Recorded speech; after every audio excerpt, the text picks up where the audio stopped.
ನಾವೆಲ್ಲ ಇಡೀ ದೇಶದಲ್ಲಿ, ಅದರಲ್ಲೂ ವಿಶೇಷವಾಗಿ ಕರ್ನಾಟಕದಲ್ಲಿ, ಉತ್ತರ ಕರ್ನಾಟಕ ಭಾಗದಲ್ಲಂತೂ ಗೋಪೂಜೆ ಅನ್ನೋದು ನಮಗೆ ಭಾಳ ಪವಿತ್ರ. ಸಂಕ್ರಾಂತಿಯಲ್ಲಿ ನಾವೆಲ್ಲರೂ ಕೂಡ, ನಾವು ಸಣ್ಣ ಹುಡುಗರಿದ್ದಾಗ ಹಸುವಿಗೆಲ್ಲ ಸಿಂಗಾರ ಮಾಡಿ ನಾವು ಕಿಚ್ಚಾಯಿಸುವಂಥದ್ದು ಇದೆಲ್ಲ ಮಾಡ್ತಾಯಿದ್ವಿ. ಈ ಸರ್ಕಾರ ಬಂದಮೇಲೆ, ಕಾಂಗ್ರೆಸ್ ಸರ್ಕಾರ ಬಂದಮೇಲೆ ಮೊನ್ನೆ ನ್ಯೂ ಇಯರ್ ಗಿಫ್ಟಾಗಿ ಬೆಲೆ ಏರಿಕೆ ಮಾಡಿದ್ರು, ಬಸ್ ದರ. ಈಗ ಸಂಕ್ರಾಂತಿ ಹಬ್ಬದ ಗಿಫ್ಟಾಗಿ ಹಸುವಿನ ಕೆಚ್ಚಲನ್ನೇ ಕೊಯ್ದಂಥ ಒಂದು ಜಿಹಾದಿ ಮನಸ್ಸುಗಳು, ಈ ಜಿಹಾದಿ ಮನಸ್ಸುಗಳು ನಾವು ನೋಡ್ತಾ ಇದ್ದೀವಿ. ಯಾರೂ ಕೂಡ ನಾನೆಂದು ಕೇಳಿರಲೇ ಇಲ್ಲ. ಇದು ಫಸ್ಟು ನನ್ನ ಲೈಫಲ್ಲೇ ನಾನು ಫಸ್ಟ್ ಟೈಮ್ ಈ ಥರದ ಒಂದು ಘಟನೆ ನೋಡ್ತಾ ಇರೋಂಥದ್ದು. ಇದು ಜಿಹಾದಿ ಮನಸ್ಸಿಲ್ಲ ಅಂದರೆ ಇವ್ರು ಯಾರು ಹಿಂಗೆ ಮಾಡೋಕ್ಕೆ ಸಾಧ್ಯನೇ ಇಲ್ಲ. ಅಂದರೆ ಹಾಲು ಕೊಡುವಂಥ ಕೆಚ್ಚಲನ್ನೇ ಕೊಯ್ದಿದ್ದಾರೆ. ನಮ್ಮ ಕರುಣಾ ಅವರು ಒಬ್ಬ RSS ಕಾರ್ಯಕರ್ತ, ಹಿಂದೂ ಸಂಘಟನೆಯಲ್ಲಿ ಹೋರಾಟ. ಈ ಆಸ್ಪತ್ರೆ ಏನಿದೆ, ಕೋಟ್ಯಾಂತರ ರೂಪಾಯಿ ಬೆಲೆ ಬಾಳುವಂಥ ಆಸ್ಪತ್ರೆ, ಇದು ದನದ ಆಸ್ಪತ್ರೆ. ಇವತ್ತಲ್ಲ, 100 ವರ್ಷಗಳಿಂದ ಇದೆ, ಬ್ರಿಟಿಷರ ಕಾಲದಿಂದನೂ ಇದೆ. ಅದು ಆಸ್ಪತ್ರೆಯಾಗಿ ಉಳಿಬೇಕು ಅಂತೇಳಿ ಹೋರಾಟ ಮಾಡಿದ್ರಿ ನಮ್ಮ PC ಮೋಹನ್ ಅವರು, ನಮ್ಮ ಲೋಕಸಭಾ ಸದಸ್ಯರು, ನಮ್ಮೆಲ್ಲ ಕಾರ್ಯಕರ್ತರ ಆಸ್ಪತ್ರೆ. ಅದನ್ನು ಒಕ್ಬೋರ್ಡ್ ಅಂತ ಮಾಡಿಬಿಟ್ಟಿದ್ರು. ನಾವು ಹೋರಾಟ ಮಾಡಿ ಕೊನೆಗೆ ಸರ್ಕಾರ ನಮಗೆ ಇದಕ್ಕೆ ಅನುಮತಿ ಕೊಡಲಿಲ್ಲ. ಅವರು ಒಕ್ಬೋರ್ಡೆ ಅಂತಲೇ ಇದ್ದರು.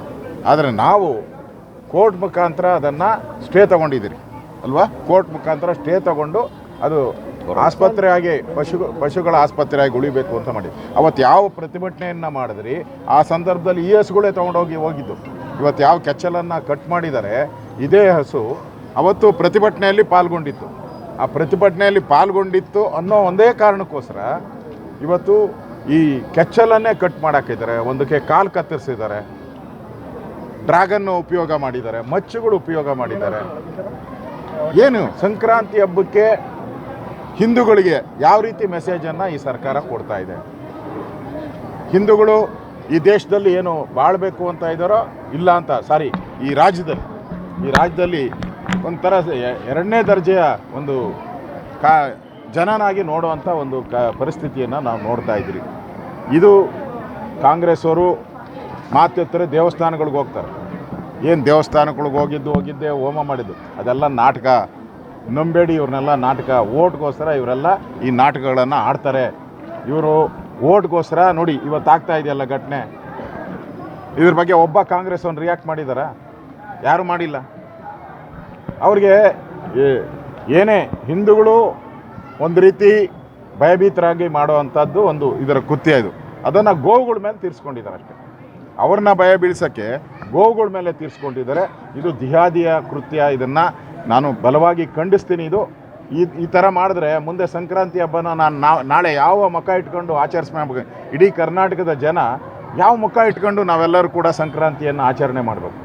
ಸರ್ಕಾರ ಏನಾನ ಕ್ರಮ ತೆಗೆದುಕೊಳ್ಳಿಲ್ಲ ಅಂದರೆ ಕರಾಳ ಸಂಕ್ರಾಂತಿಗೂ ಕರೆ ಕೊಡ್ತೀರಿ. ನಾವು ಎಚ್ಚರಿಕೆಯನ್ನು ಕೊಡ್ತಾ ಇದ್ದೀನಿ ಸರ್ಕಾರಕ್ಕೆ. ಕರಾಳ ಸಂಕ್ರಾಂತಿಯನ್ನು ಮಾಡ್ತೀರಿ.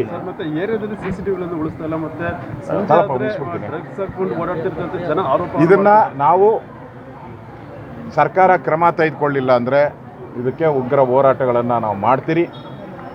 ಹಿಂದೂಗಳು ಅಷ್ಟೇ ಎಚ್ಚರಗೊಳ್ಬೇಕು. ಇಲ್ಲ ಅಂದರೆ ಬದುಕೋಕ್ಕೆ ಅವಕಾಶ ಇಲ್ಲ. ಇಲ್ಲಿ ನಾನು ಬಂದ ಕಾರ್ಯಕರ್ತರು ಹೇಳಿದೆ, ನೀವು CCTV ಕ್ಯಾಮ್ರಾ ಹಾಕಿದ್ರೆ ಸಾಕತ್ತೆ, ಮಾರನೇ ದಿನ ಒಂದೂ ಇರಲ್ಲ, ಎಲ್ಲ ಕಿತ್ಕೊಂಡು ಹೋಗ್ಬಿಡ್ತಾರೆ. ಅಂದರೆ ಇಲ್ಲಿ ಒಂದು ರೀತಿ ಭಯೋತ್ಪಾದಕ ಕೃತ್ಯ ಮಾಡೋದು ಯಾರು ಬರಬಾರ್ದು, ರೌಡಿಗಳು ಯಾರು ಕಾಣಿಸ್ಬಾರ್ದು ಆ CCTV ಕ್ಯಾಮ್ರಾದಲ್ಲಿ. ಈ ಥರದ ಒಂದು ಚಟುವಟಿಕೆಯನ್ನು ನಾವು ನೋಡ್ತಾ ಇದ್ದೀವಿ. ಅದಕ್ಕೋಸ್ಕರ ಆಸ್ಪತ್ರೆ ಉಳಿಸುವಂಥ ಹೋರಾಟದಲ್ಲಿ ಹಸುಗಳು ಭಾಗಿಯಾಗಿತ್ತು ಅಂತೇಳಿ ಹಸುಗಳನ್ನು ಕೆಚ್ಚಲನ್ನ ಕಟ್ ಮಾಡಲಿಕ್ಕೆ ಮುಂದಾದರೆ ಸಾಕಷ್ಟು ಜನ ಹಸುವಿನ ಮಾಲೀಕರು ಕೂಡ ಪ್ರತಿಭಟನೆಯಲ್ಲಿ ಭಾಗಿಯಾಗಿದ್ದರು. ಅವರ ಪರಿಸ್ಥಿತಿ ಏನು ಸರ್? ಅವರಿಗೆ ಬೆದರಿಸುವಂಥದ್ದು, ಎದುರಿಸುವಂಥ ಒಂದು ಮುನ್ಸೂಚನೆನಾ ಸರ್? ಯಾರ್ಯಾರು ಅವತ್ತು ಪ್ರತಿಭಟನೆಯಲ್ಲಿ ಪಾಲ್ಗೊಂಡಿದ್ರು ಅವ್ರಿಗೆ ಎಚ್ಚರಿಕೆಯನ್ನು ಕೊಡ್ತಾ ಇದ್ದಾರೆ. ಹಸುಗಳ ಕೆಚ್ಚಲನ್ನು ಕಟ್ ಮಾಡ್ತಾ ಇದ್ದೀರಿ, ಕಾಲು ಕಟ್ ಮಾಡಿದ್ದೀರಿ, ಮುಂದೆ ನಿಮಗಿದೇ ಸ್ಥಿತಿ ಬರ್ತದೆ ಅನ್ನೋ ಎಚ್ಚರಿಕೆಯನ್ನು ಯಾರು ಅವತ್ತು ಹೋರಾಟ ಮಾಡಿದ್ರು. ಈ ಒಂದು ಆಸ್ಪತ್ರೆ, ಪಶು ಆಸ್ಪತ್ರೆ ಉಳಿಬೇಕು, ಇದು 100 ವರ್ಷ ಇತಿಹಾಸ ಇರತಕ್ಕಂಥದ್ದು ಅಂಥೇಳಿ ಹೋರಾಟ ಮಾಡಿದ್ರು.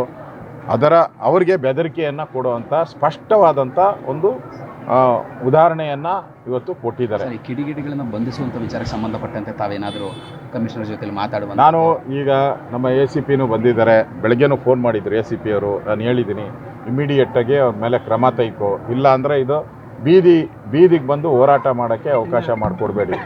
ಅನ್ನೋ ಎಚ್ಚರಿಕೆಯನ್ನು ನಾನು ಕೊಡ್ತಾ ಇದ್ದೀನಿ.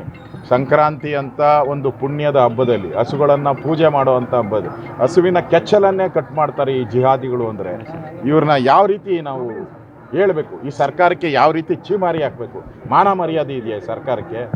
ಗೌರವ ಇದೆ ಈ ಸರ್ಕಾರಕ್ಕೆ? ಪಕ್ಷದ ನಾಯಕರು ಬಂದಿದ್ದಾರೆ, ಸ್ಥಳೀಯ ಶಾಸಕರು ಸಚಿವರು ಬರಲ್ಲ ರೀ. ಅವ್ರಿಗೆ ನೋಡಿ ಓಟ್ ಬೇಕಾದಾಗ ಬರ್ತಾರಷ್ಟೇ. ಓಟ್ ಆದಮೇಲೆ ಪತ್ತೆ ಇರಲ್ಲ ಈ ಕಡೆ.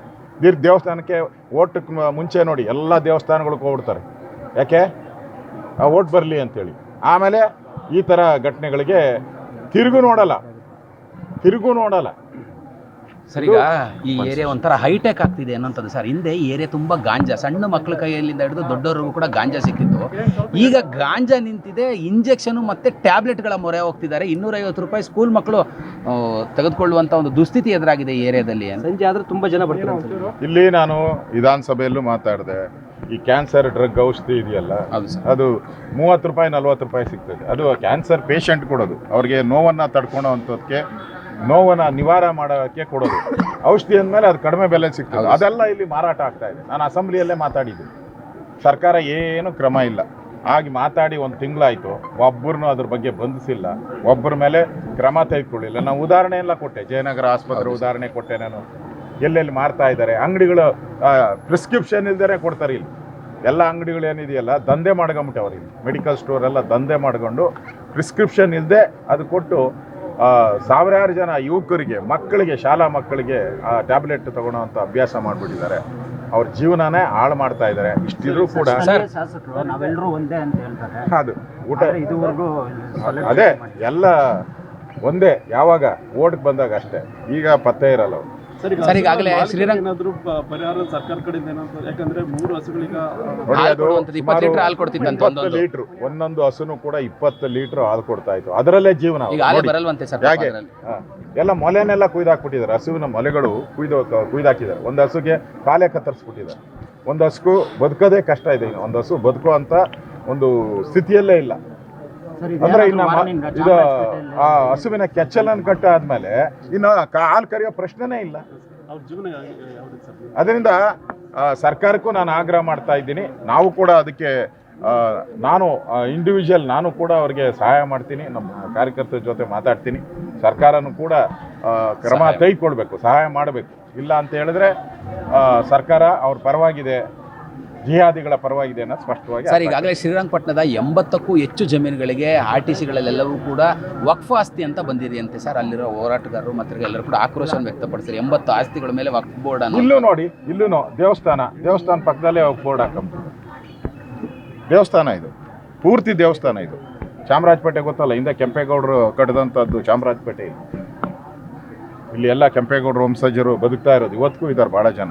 ಇಲ್ಲೇ ನೋಡ್ತಾ ಇದ್ದಾರೆ. ಇದೊಂದು ದಂಧೆ ಆಗೋಗ್ಬಿಟ್ಟಿದೆ. ಈ ಸರ್ಕಾರಕ್ಕೆ ಓಟ್ ಬಿಟ್ಟರೆ ಬೇರೆ ಅದನ್ನು ಹೋರಾಟ ನಾವು ತಗೊಂತೀರಿ. ಈಗ ಅಲ್ಲೂ ನಾನು ಭೇಟಿ ಮಾಡಿದ್ದೆ. ನಾನು ಹೋಗಿ ಭೇಟಿ ಮಾಡಿ ಶಾಲೆ ಉಳಿಸಿದ್ದೀನಿ, ಒಂದು ದೇವಸ್ಥಾನನ ಉಳಿಸಿದ್ದೀನಿ, ಪಾಣಿನೆಲ್ಲ ಚೇಂಜ್ ಮಾಡಿಸಿ ಬಂದಿದ್ದೀನಿ. ಈ ಸರಿನೂ ಕೂಡ ಅದನ್ನು ನಾನು ಯಾವ್ದಾವ ದಾಖಲೆಗಳನ್ನು ತೆಗೆದುಕೊಂಡು ಆ ಪಾಣಿನ ತಿದ್ದುಪಡಿ ಆಗೋವರೆಗೂ ನಾನು ಹೋರಾಟವನ್ನು ಮಾಡ್ತೀನಿ. ಅಲ್ಲೇ ಕೂತ್ಕೊಂತೀನಿ, ಅಲ್ಲೇ ಧರಣಿನೂ ಕೂಡ ನಾನು ಮಾಡ್ತೀನಿ. ಸರ್, ಈಗಾಗಲೇ DKಶಿ ಆಪ್ತ ಶಿವಗಂಗಾ ಅವರು ಒಂದು ಹೇಳಿಕೆಯನ್ನು ಕೊಟ್ಟಿರುವಂಥದ್ದು, ಮುಖ್ಯಮಂತ್ರಿ ರೇಸ್ನಲ್ಲಿ DK ಶಿವಕುಮಾರ್ ಅವರೇ ಮೊದಲಿದ್ದಿದ್ದು, ಅವರೇ ಮೊದಲು ಮುಖ್ಯಮಂತ್ರಿ ಆಗಬೇಕಿತ್ತು ಅನ್ನೋಂಥ ರೀತಿಯಲ್ಲಿ ಈಗಾಗಲೇ ಹೇಳಿಕೆಯನ್ನು ಕೊಟ್ಟಿದ್ದಾರೆ. ತಾವೇನು ಹೇಳ್ತೀರಾ ಸರ್? ಸಚಿವರ ಮತ್ತು 3 ಬೈ ಎಲೆಕ್ಷನ್ಗಳನ್ನು ಕೂಡ DKಶಿ ಅವರು ಗೆಲ್ಲಿಸ್ಕೊಂಡು ಬಂದಿದ್ದಾರೆ. ನೋಡಿ, ಕಾಂಗ್ರೆಸ್ ಒಂದು ರೀತಿ ಒಡೆದ ಮನೆ ಆಗಿದೆ. ಬೀದಿಯಲ್ಲೆಲ್ಲ ಮಾತಾಡ್ತಾರೆ ಮಂತ್ರಿಗಳೆಲ್ಲ. ಯಾವನ್ರೆ DK ಶಿವಕುಮಾರ್ ಆಸ್ತಿ ಕೇಳಿದ್ದೀರ ನಾವು ಅಂತ ರಾಜ್ಯದ ಅಧ್ಯಕ್ಷರಿಗೆ ಆವಾಜ್ ಆಗ್ತಾ ಇದ್ದಾರೆ. ರಾಜ್ಯದ ಅಧ್ಯಕ್ಷರಿಗೆ ರಾಜಣ್ಣ ಆವಾಜ್ ಆಗ್ತಾ ಇದ್ದಾರೆ. ಪರಮೇಶ್ವರು ನಾವು ನಮ್ಮೂಟ ಅದೇನು ಹೇಳ್ತಾರ, ಅದೇನೋ ಪಾರ್ಟಿ ಇದು ಎಣ್ಣೆ ನಂದು ಊಟ ನಂದು ಅಂತ ಹೇಳಿ ನಡೀತಾ ಇದೆಯಲ್ಲ, ಅದಕ್ಕೆ ನೀವ್ಯಾರು ಕೇಳೋಕ್ಕೆ ಅಂಥೇಳಿ ದಲಿತರ ಕಾರ್ಡನ್ನು ಉಪಯೋಗ ಮಾಡಿದ್ದಾರೆ. ಅಂದರೆ ಈ ಕಾಂಗ್ರೆಸ್ಸಲ್ಲಿ ಇವತ್ತು ಸಿದ್ದರಾಮಯ್ಯನವರು 2.5 ವರ್ಷ ಅಂತ ತೀರ್ಮಾನ ಆಗಿರೋವಂಥದ್ದು ಈಗ ಜಗಜ್ಜಾಹಿರಾತು ಎಲ್ಲ ಮಾಧ್ಯಮದಲ್ಲೂ ಕೂಡ ಬಂದಿದೆ. ಈಗ DK ಶಿವಕುಮಾರ್ ಮೊನ್ನೆ ಅಸೆಂಬ್ಲಿಯಲ್ಲಿ ಒದ್ದು ಕಿತ್ಕೊತೀನಿ ಅಂತ ಹೇಳಿದ್ದಾರೆ. ಆ ಒದ್ದು ಕಿತ್ಕೊತೀನಿ ಅನ್ನೋದಕ್ಕೆ ಈಗ DK ಶಿವಕುಮಾರ್ಗೆ ಪನಿಷ್ಮೆಂಟ್ ಕೊಡ್ತಾ ಇದ್ದಾರೆ ಕಾಂಗ್ರೆಸ್. ಪನಿಷ್ಮೆಂಟು ನೀನು ಹೇಳ್ದಲ್ಲ, ಕಿತ್ಕೊ ನೋಡೋಣ, ನೀನು ನಿನಗೆ ತಾಕತ್ತಿದ್ರೆ ಒದ್ದು ಕಿತ್ಕೊ ಅಂತೇಳಿ ಇವ್ರ ಗ್ಯಾಂಗು ಯಾರು ಸಿದ್ದರಾಮಯ್ಯ ಆ್ಯಂಡ್ ಪಟಾಲಂ ಅವರು ಇವ್ರಿಗೆ ಆವಾಜ್ ಕೊಡ್ತಾ ಇದ್ದಾರೆ. ನೋಡೋಣ DK ಪವರ್ ಏನು ಅನ್ನೋದು. ಒತ್ತು ಕಿತ್ಕೊಂತಾರ ಇಲ್ಲ ಸರೆಂಡರ್ ಆತಾರ ನೋಡೋಣ. Guarantee news. ಸುದ್ದಿ ಖಚಿತ, ನ್ಯಾಯ ನಿಶ್ಚಿತ.